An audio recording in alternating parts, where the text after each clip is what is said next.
लिखा है, तो वो मनुस्मृति अपनी पढ़े और उन्हें मुबारक हो। हमारा देश संविधान से चलेगा और हम बाबा साहब की बात मानेंगे और भगवान कृष्ण के हिसाब से चलेंगे। हमें इनके सर्टिफिकेट की जरूरत नहीं है। इतनी ताकत कहाँ से मिली इन लोगों को कि कथावाचकों ने बाल कतर दिया और महिला का मूत्र इन्होंने छिड़का? मुझे ये बताओ, जब सरकार पूरी की पूरी सरकार हिंदू राष्ट्र बनाने की बात करती है, उन्हीं हिंदुओं के साथ अत्याचार करती है, तो संरक्षण तो सरकारों से मिला हुआ है।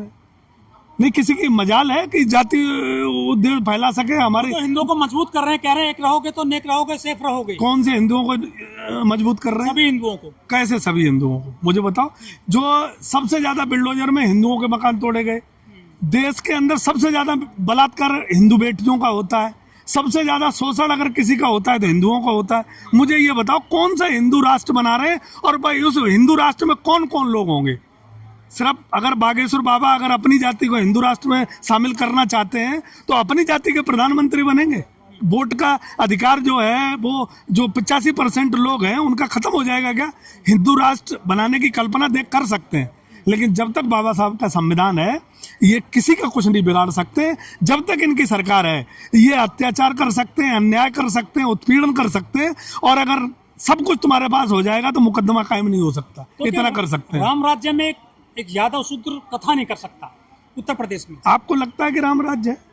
वो तो ऐसे कहते हैं ना, उनको कहने को उनको लगता है ना, क्योंकि सरकार उनके लिए काम कर रही है तो उनके लिए राम राज्य विश्व गुरु है ये। मुझे ये बताओ कि जिन लोगों के ऊपर बिल्डोजर काल है, मुझे ये बताओ जिन लोगों के ऊपर बिल्डोजर चला, जिन बेटियों को तारीख पर नहीं जा पाई उन्हें गोलियों से मार दिया गया, जिन लोगों के घर तोड़े गए, उनके ऊपर कभी फूल की वर्षा हुई? नहीं हुई। अब कांवड़ यात्रा आ रही है, फूल की वर्षा होगी। तो कौन लोग फूल की वर्षा करवा रहे हैं? क्या इतिहास निकालो, हिंदुस्तान का हर जगह होती है या कौन से कालखंड में होती आई? जब बाबा साहब का संविधान नहीं था तब पुष्प वर्षा होती थी क्या? नहीं होती थी। इसलिए ये जो सरकार है वो हिंदू राष्ट्र बनाना चाहती है, बाबा साहब को संविधान खत्म करना चाहती है। उन्हीं के रास्ता पे बाबा बागेश्वर नाथ चल रहे हैं। उनको 50 लाख रुपए चाहिए, जब भागवत करेंगे उससे हिंदू राष्ट्र बनेगा। कौन सा हिंदू राष्ट्र बनाओगे? लेकिन किशन जी बहुत डोमिनेट कास्ट है, यादव कास्ट उत्तर प्रदेश में। रक्षा मंत्री मुलायम सिंह जी इटावा से आते हैं, उनके बेटे अखिलेश यादव वो मुख्यमंत्री रहे हैं उत्तर प्रदेश में, विदेश पढ़कर आए हैं, उनके भी यहाँ पे जो है सिंहासन धो दिया गया था उत्तर प्रदेश में। हाँ, धो दिया गया था। और ये देश के सभी पूरे देश के और दुनिया के यादवों को ये बात समझनी चाहिए कि जो हिंदुस्तान का या दुनिया का सबसे बड़ा राजनीतिक परिवार है, जिनके पिताजी मुख्यमंत्री रहे, जो खुद मुख्यमंत्री रहे, जिनकी वाइफ आज MP हैं और जिनकी वाइफ छत्री समाज से आती हैं, उनके घर धुलवा दिए गए।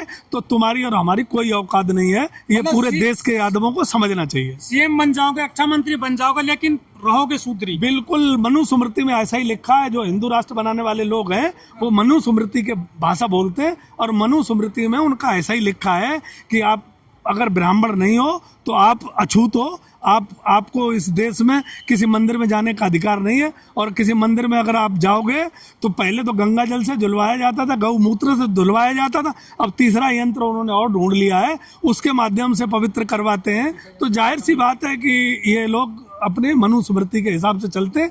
ये देश के लिए भी ठीक नहीं है, और 85% जो लोग हैं उनके लिए भी ठीक नहीं है। देश की मीडिया और कुछ लोग ये कहते हैं कि श्री कृष्ण माखन चोर थे, और लालू प्रसाद चारा चोर, और अखिलेश यादव टोटी चोर। उसके बावजूद जो है आप उनके पीछे लग रहे हैं, फिर भी शूद्र हैं आप समझते क्यों नहीं है? कब जागोगे आप? मुंह छिड़का गया महिला का आपके ऊपर। देखो, देश की किस मीडिया की आप बात कर रहे हो? जिस मीडिया पे 4 एक ही कास्ट के लोग बैठे हों और 5वां एंकर उसी कास्ट का हो, और पूरे 85% लोगों के खिलाफ षड्यंत्र रचा जाता हो, आप उस मीडिया की बात कर रहे हो। मीडिया देश के लोगों को नहीं देखनी चाहिए सर, आप एंकरिंग करने के लिए। अगर देखा जाए तो हिंदुस्तान की जो मीडिया है उस पर 2 लोग हैं। एक वो लड़की आती है, यादव है कोई, और एक राजकुमार भाटी जी है। वो पूरे यूट्यूब जितने भी मेन स्ट्रीम मीडिया है उस पर सब पे भारी पड़ रहे हैं, और वो एक एक शब्द का उनका जवाब नहीं दिया जा रहा है। अगर ये पर लोग सूत्र पढ़े लिखे नहीं है, शिक्षित नहीं है, तो अकेले राजकुमार भाटी जी ने और वो जो लड़की RJD की है इन्होंने उनको प्रियंका यादव, उन्होंने इनको इनकी औकात दिखा दी। इनकर भी जवाब नहीं दे पाता है, इनके जो विशेषज्ञ बैठते हैं वो भी नहीं जवाब दे पाते।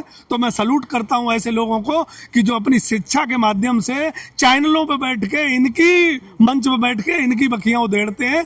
ऐसे लोग हमारे समाज में हैं और उनको आगे आना चाहिए। और देश में जो ये मनुस्मृति लागू करने की बात करते हैं, हिंदू राष्ट्र लागू करने की बात करते हैं, एक बार हिंदू राष्ट्र का जो पूरा संविधान है वो कौन बनाएगा? वो मनुस्मृति लागू होगी और मनुस्मृति को हर सूत्र को पढ़ना चाहिए कि तुम्हारे लिए उस व्यवस्था क्या की गई है मनुस्मृति में, उसको समझना चाहिए।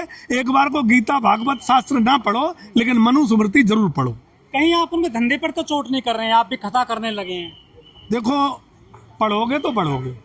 प्रधानमंत्री जी ने ये नारा दिया था कि बेटी पढ़ाओ बेटी पढ़ाओ, वो तो उनके तो सारे नारे फिजूल थे और कोई नारा काम नहीं आया। लेकिन मैं ये कहता हूँ कि आप अपने बच्चों को स्कूल भेजोगे, अपने बच्चों को पढ़ाओगे लिखाओगे तो आप देश में समझ सकोगे कि आपका वोट लेने का बहुत बड़ा षड्यंत्र रचा जाता है। भागवतों को कथाओं के माध्यम से ये सिर्फ चुनाव प्रचार किया जाता है। आपको अगर कहीं कोई भला कर सकता है तो संविधान कर सकता है और शिक्षा कर सकती है, दूसरा कोई रास्ता नहीं है। कथावाचक भला कर रहे हैं आजकल, लोगों के पर्ची निकालते हैं वो। अगर अब कथावाचक इतने भला कर रहे थे तो ये पैसे क्यों लेते हैं? इनके हजारों करोड़ रुपए, इनका जो आप देखोगे संपत्ति हजारों करोड़ रुपए की है। ये पैसे का क्या करते हैं? जब सब कुछ भगवान के नाम से ही होना है तो ये पैसे क्यों लेते हैं? और इनके हेलीकॉप्टर, इनके पास व्यवस्थाएं, सुरक्षा और पूरे के पूरे जो इन्होंने सिस्टम बसा रखे हैं, इनकी क्या जरूरत है इनको? आरोप है कथावाचकों ने यजमान को छेड़ा था, उनकी महिलाओं को छेड़ा था रात में। ये सब सरकार जब फंसती है तो अपने लोगों को खड़ा करती है। किसी ने किसी को नहीं छेड़ा। जो सरकार ने घटना करवाई थी या जिन लोगों ने घटना की थी वो लोगों के पहले बयान देखो। ये सब फिजूल की बातें हैं। और जो ये कह रहे हैं कि हमें छेड़ा है, वो लोग भी ये कहेंगे कि हमें नहीं छेड़ा है, हमसे कहलवाया गया था। समय आएगा तो सच्चाई आपके सामने आएगी। सावन का महीना शुरू होने वाला है कुछ दिनों के बाद में। क्या यादव अभी भी कांवड़ लाएंगे? हो सकता है उनकी यादव जो है, उनकी जो कांवड़ ना चढ़ाई जाए मंदिरों में। मुझे लगता है कि स्कूल खुल गए, सबसे पहले अपने बच्चों पे ध्यान देना चाहिए। अपने बच्चों को अच्छी शिक्षा, अच्छी किताबें दिलवाओ और खुद पढ़ाई करो। आप समझ लो कि जब अखिलेश यादव जी का घर धुलवाया जा सकता है तो जहां की देश का सबसे बड़ा राजनीतिक परिवार है तो तुम्हारी और हमारी औकात क्या है यादवों? इससे बड़ा एग्जाम्पल आपके लिए नहीं हो सकता। कांवड़ लाओगे आप? बिल्कुल नहीं, बिल्कुल नहीं लाएंगे और हम कभी जाएंगे भी नहीं और कभी गए भी हैं। उसके लिए हम माफी चाहते हैं, क्योंकि भला स्कूल में जाने से होगा, बाबा साहब के संविधान से होगा, कांवड़ से कोई भला होने वाला। लेकिन लाखों लोग जो है कांवड़ उठाते हैं, बैग उठाते हैं। वो मुझे लगता है कि नहीं, अब जो जिन्हें लाना है वो लाए। लेकिन बहुत लोगों को सुधार आ गया, समझ आ गई है। बहुत लोग अब नहीं जाएंगे क्योंकि लोगों ने जागरूक किया है कि कांवड़ से जब भारतीय जनता पार्टी फूल बरसाती है तो उनका मतलब वोट लेना होता है, आस्था आपका मतलब नहीं है। क्योंकि सरकार किसी आस्था पे विश्वास नहीं रखती है, भगवान पे भी विश्वास नहीं रखती है। अगर सरकार भगवान पे विश्वास रखती राम पे तो उनके राम मंदिर में घोटाले नहीं होते, और घोटाले हो गए तो जांच होती।